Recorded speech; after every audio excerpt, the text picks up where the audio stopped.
Hello there. Hi. How are you doing today? It is nice to see you. I hope you are having a wonderful day.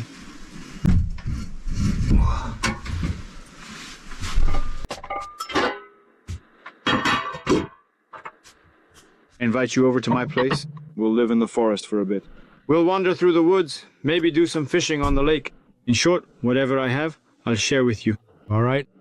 I set up a bottom fishing rod, caught 2 small perch fish while fishing. Then I set up a bottom rod for perch. And look, something's on the line. Looks like it's a little pike. Honestly, there's not much fishing going on. A pike caught a pike.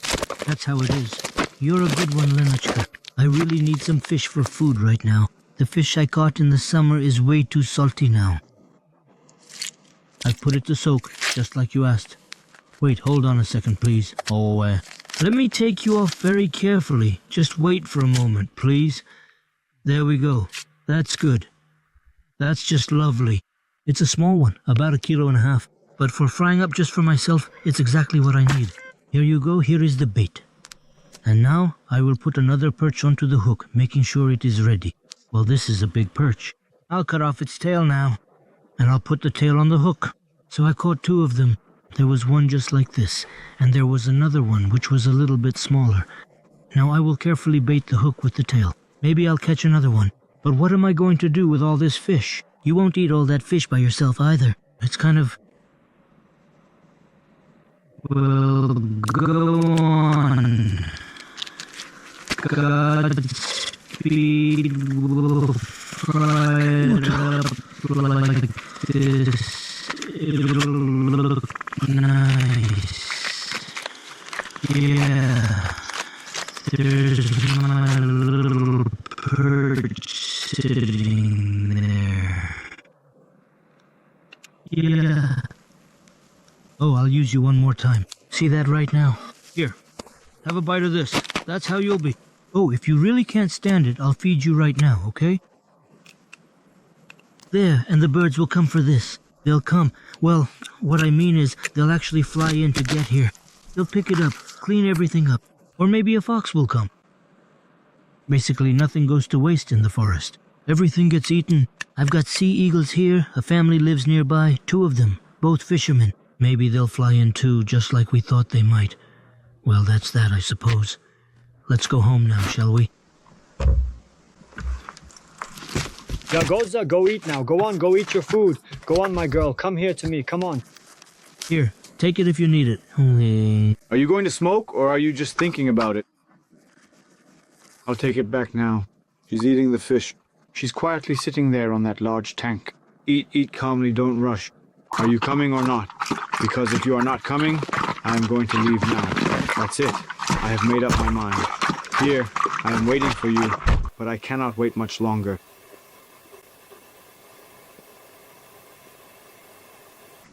I'm making myself dinner. I want to treat myself to some buns. I won't fry the pike.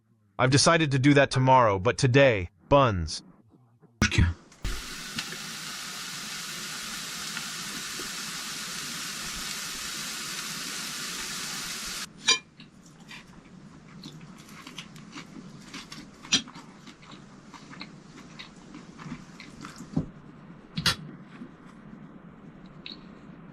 Well, I've started on our favorite national pastime, buns with lingonberry marmalade at night. But I comfort myself with just one thought. It's going to freeze here. Looks like it's going to get colder tomorrow. So tomorrow I want to go out, walk my route to liven it up, and basically I'll burn off all these calories. But as usual, everything goes the same way.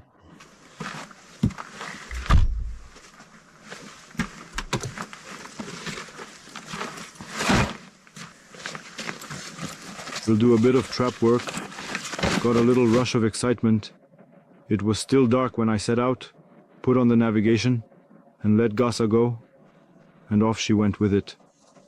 Somewhere around 3 kilometers away in the mountains, I think they're probably looking for moose. Honestly, I could use a moose myself this year. Things haven't been going too well for me. Either I don't have time, or, as they say, it's just not in the cards for me. So, for now I'm left without any meat. Well, I guess at this time you could try calling a moose. Because for winter, both I and the dogs definitely need meat. Well, they're working at 2,900 meters. Anyway, I'll head in the direction of the dogs. Today the dogs set the course, so I'll follow their lead. I've actually set up 3 trap lines here, each in a different direction. Well, today I'll go on this one. It doesn't really matter. If I get the chance, I'll do some work there. It's still unclear what the dogs will do, where they'll head next. The days aren't very long right now. You can't really run around too much after the dogs, especially since they are always so quick and full of energy, making it difficult to keep up with them for very long. Well, as they say, whatever happens, happens. Sometimes things just unfold in ways we can't predict, and that's part of the experience. Maybe I'll get lucky and have something interesting to show you. I'll do my best to make it worthwhile for you, and I hope you enjoy what comes next.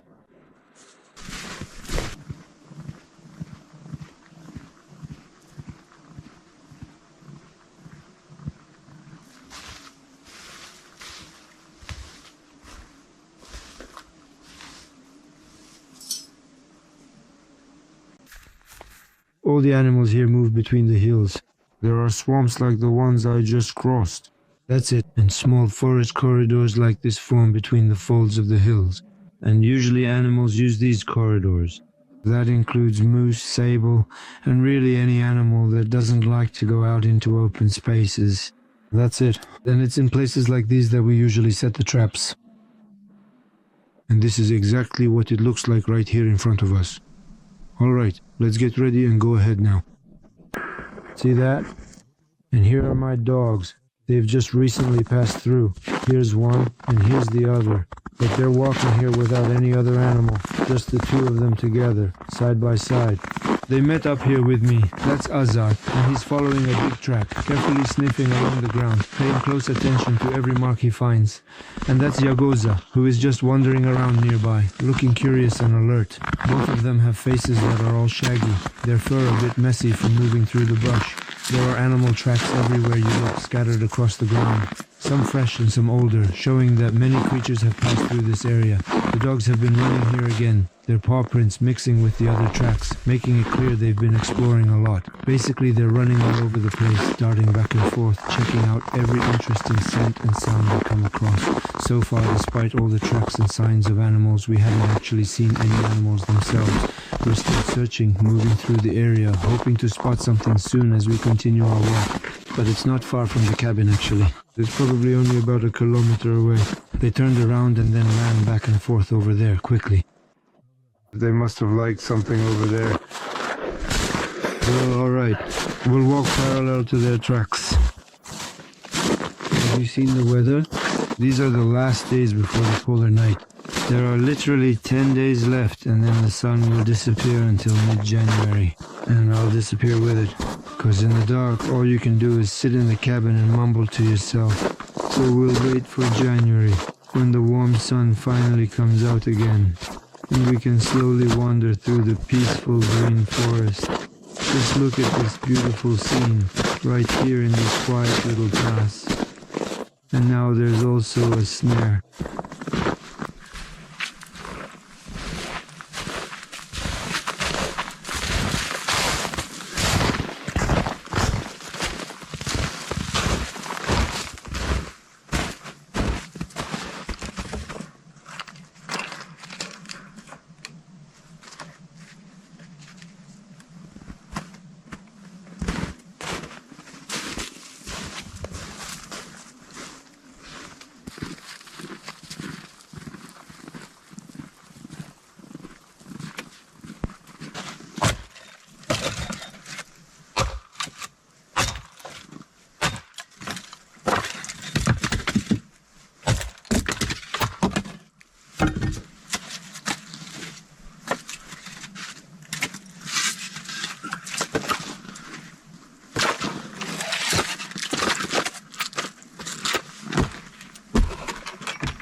For dinner, we'll also prepare and fry up some pike today. Did you feed the dogs? Good boy, I'll let you in now. You all need to take turns a bit to thaw out. We'll fry some delicious fresh fish for dinner. Yeah. I'm going to fry some tasty boiled fish for myself. We'll fry 1 piece and then put the other one back. First,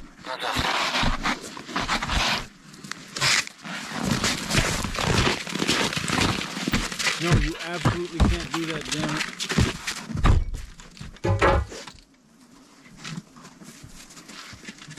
My fish has finally thawed out after being frozen, and now I am going to sprinkle a little bit of salt on it to bring out its natural flavors. For dinner tonight, I will be preparing and enjoying some delicious fried pike, which is exactly what I need after a long day. We marinated it with black pepper, salt, and dill. Well, now it'll sit for half an hour and then it'll be ready to cook. Now I'll chop some onion. So basically, that's the kind of simple dinner I'm planning for myself. He let the dog into the house too so they could dry their collars a bit. We found the moose ended up running around for more than half a day. The animal is big, doesn't really stand still, doesn't let the dogs bark at it. So we kind of took it easy, ran at a relaxed pace. That's how it was, basically. Alright, now I'll just wait here patiently for this fish. I'll let it marinate just a little bit longer, and then I'll fry it.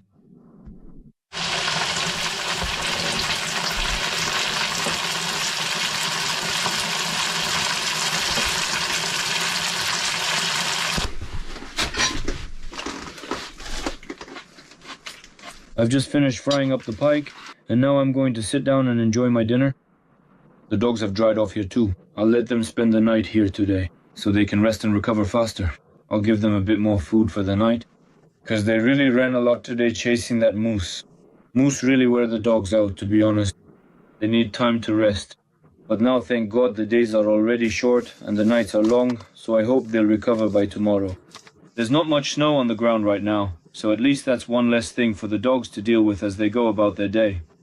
Because when there's a lot of snow, the dogs get tired really quickly, and it can be very exhausting for them to move through deep snow, so that's how it is at the moment. Alright, time for dinner and then to get some rest. We'll find out tomorrow what the new day has in store for us.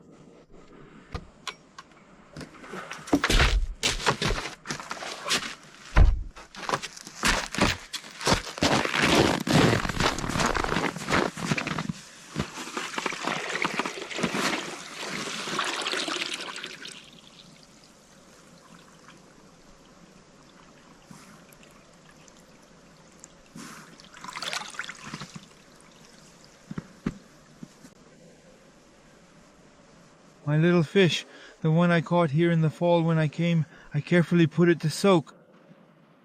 Damn, it's salty. I didn't skimp on the salt, I thought, making sure to use enough so it wouldn't spoil, so I soaked it well. Now I'll freeze it out on the snow, or if needed, I'll take it to the labase. Probably, I'll put it on the labase, which is a kind of storage shelf we have at home, or maybe I'll just place it in a barrel, since that should work just as well.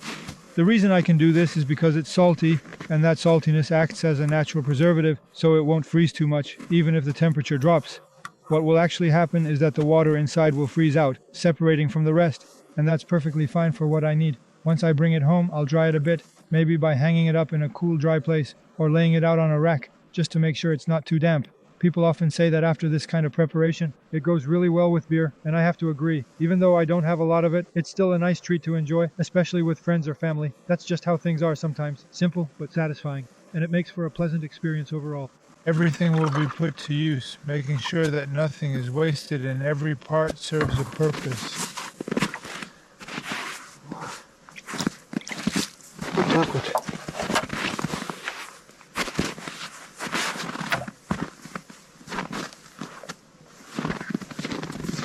There are no dogs here yet. Looks like the dogs have found the moose again and are chasing it. So I'll cover this up now so the crows don't scatter it while I'm busy over here, since crows are always looking for an easy meal and can quickly make a mess if given the chance. Today, I need to go back to the trap line to see if any animals have been caught and to make sure the traps are still working properly. I also need to check on the dogs to make sure they're healthy and have enough food and water, since their well-being is important to me. Now I'll cover everything up like this and it'll be fine.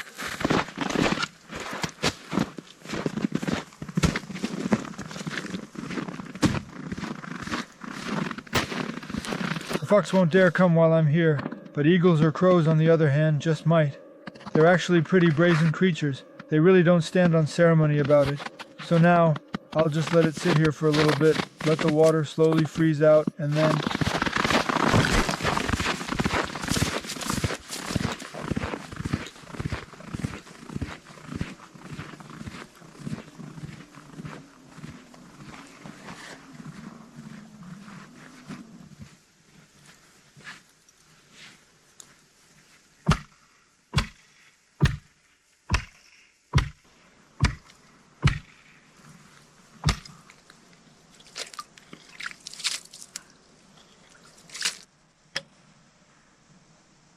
I've decided to give this a try. Maybe I'll catch a fish. I don't really need fish, but this spot seems promising. Sometimes big fish come in with the high water in spring and stay for the winter. Every now and then something really bites hard. Sometimes it breaks off, but sometimes you actually catch it. You can get a good-sized burbot here, and sometimes the perch are pretty big too. I think I'll sit here for 5 minutes. It won't hurt me, and who knows, maybe I'll get lucky. Look, an otter has actually been walking along the shore right here too, leaving its tracks behind. The mink, on the other hand, has completely disappeared from around here, and there is no sign of it anywhere nearby. I don't know what happened to them. It's been catastrophic for the last 5 years. You don't even see their tracks anymore. Only on very rare occasions, really. But before, on any stream you went to, river, stream, it didn't matter, inlet or outlet, there were always mink tracks everywhere. But now there aren't any. And there are fewer sables too. Well, there's the otter. Last year their population increased. I noticed there were a lot of them. There was even a pair living right here, otters. And now I see just one living here. You can see its tracks running along the shore. So there are still a few otters here. Well, there's fish and there are otters. But for the mink, just this fish isn't enough. It actually requires, perhaps even depends on mice much more than it does on fish when it comes to its diet. It's hard for a mink to catch fish. After all, it's not as aquatic as the otter. In short, the otter, which is also called the titter, really does not want to take anything at all, no matter what is being offered or how it is presented. I suppose that means I have just ended up wasting your time for nothing, and for that I am sorry. Still, I felt that I needed to give it a try, because sometimes, even when the chances are slim, it is worth making the effort. As people often say, nothing ventured, nothing gained, which means that if you do not take a risk or try, you will never have the chance to succeed or discover something new.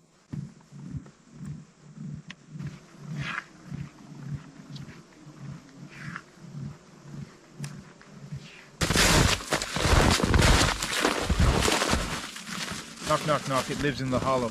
Well, since no one lives there, I'll set a trap there now.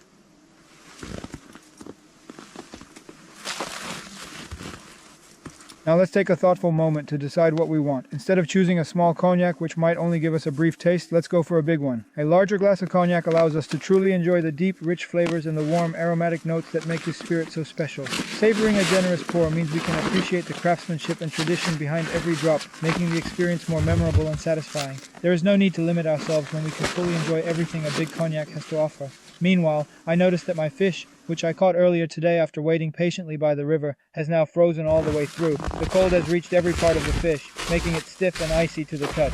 This is not surprising, given how chilly the weather has been lately, but it does mean I need to handle the fish with extra care. To keep it clean and protected from the elements, and to make it easier to carry, I think it's best to place the fish in a small, sturdy bag. This bag will help shield the fish from dirt and debris, and will also contain any moisture that might otherwise escape. So I'll carefully pick up the frozen fish, making sure not to damage its delicate flesh, and gently slide it into the little bag I've prepared for just this purpose. With the fish safe we can now relax and enjoy our generous glass of cognac, knowing that everything is taken care of and ready for whatever comes next.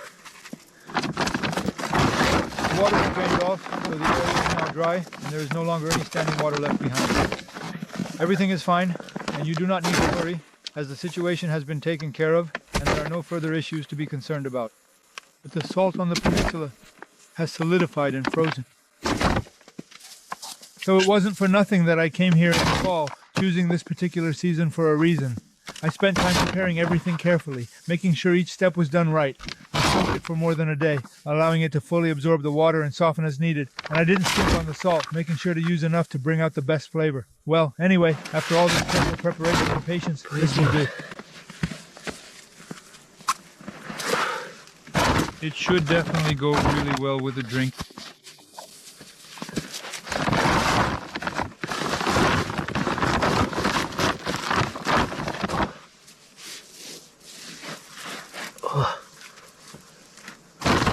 It seems that not all of the salt has come out just yet. Sometimes salt can stay inside for a while before it is fully released. You might need to wait a bit longer or try again to make sure all the salt is removed.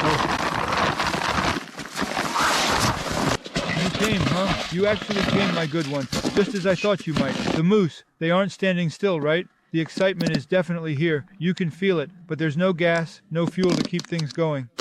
It's a strange feeling, isn't it? I can see 2 kilometers by navigation. We ran all over this area again today. The moose just won't stay put, damn it. There's not much snow.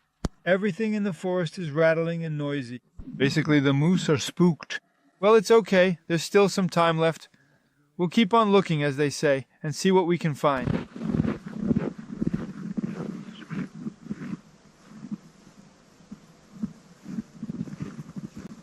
Come here, girl. Come on, my good girl. Come on, you little spaz. The dogs have gathered, and for some reason the gas is lagging a bit when I let off. Well, it's fine, I shouted and whistled. Seems like that's enough. The weather is calm, no wind. You can hear the echo well in the mountains. The whistle carries nicely. I use the dog's response to my whistle as a reference point, especially when I manage to whistle well in this kind of clear weather. The dogs can hear me from 2 kilometers away. I checked on the navigator, and you can see how the dogs start turning in your direction. So today I whistled too. The excitement just came on its own. And as for the rascal, apparently the moose shook her off somewhere earlier. Well, she just doesn't have enough stamina. She's a small female. She tries, does everything right, but she just lacks physical fitness.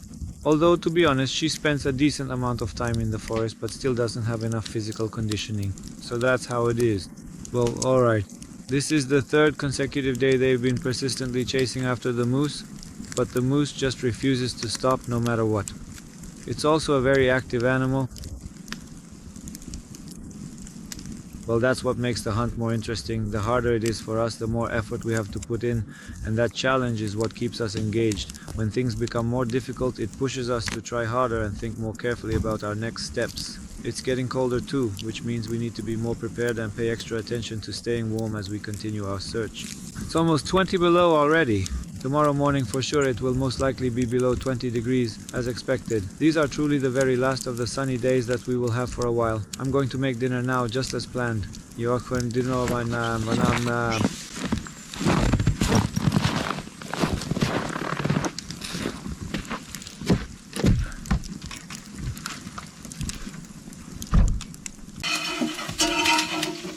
I'm preparing an anti-stress breakfast this morning. As people often say, the wider your smile, the less stress you feel. I'm not planning to go to the forest today. Instead, I'll stay home and enjoy a peaceful, relaxing breakfast. Damn, my back's acting up. I need to try to rest it somehow. Yeah, well, that's what happens as you get older, little by little. One problem pops up, then another. You start dreaming about something, but sometimes you forget to think about your health. But, you know, I'm not exactly a young guy anymore. Let's be honest with ourselves here. These days, I have to admit, at night it was probably around 25 degrees, or maybe even as low as 24 degrees, if we're being precise. It really felt quite chilly, honestly. By morning, the weather eased up a bit again, let up. It's 15 degrees now. I let the dogs into the house, fed them. They're resting, regaining their strength. I'm not going into the forest myself, but I'll put the navigation collars on the dogs now. Let them go. Maybe they'll find someone. Then I'll go too. But I'm not going to run after them. Let them handle it themselves.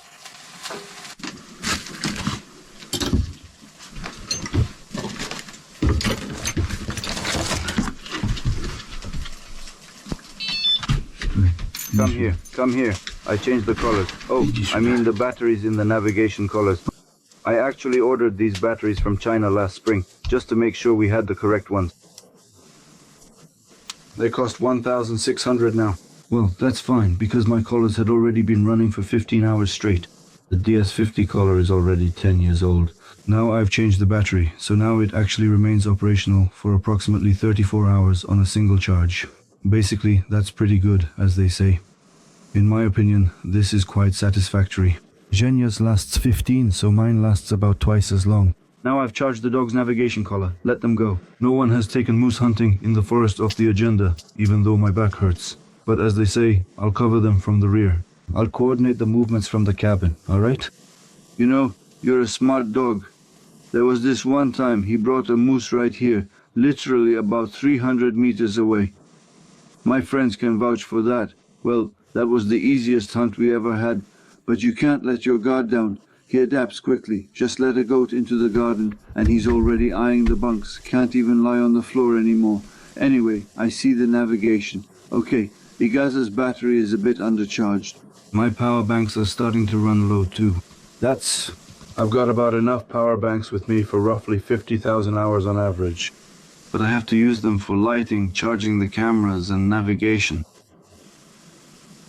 Yeah, that's why I'm doing my very best to keep this report as brief as possible, so to speak. Alright, that's it. Let's go. Come on, let's go. Forward, my dears. It's starting to snow a bit. Come on. So are you coming, or what? That's it. Good job.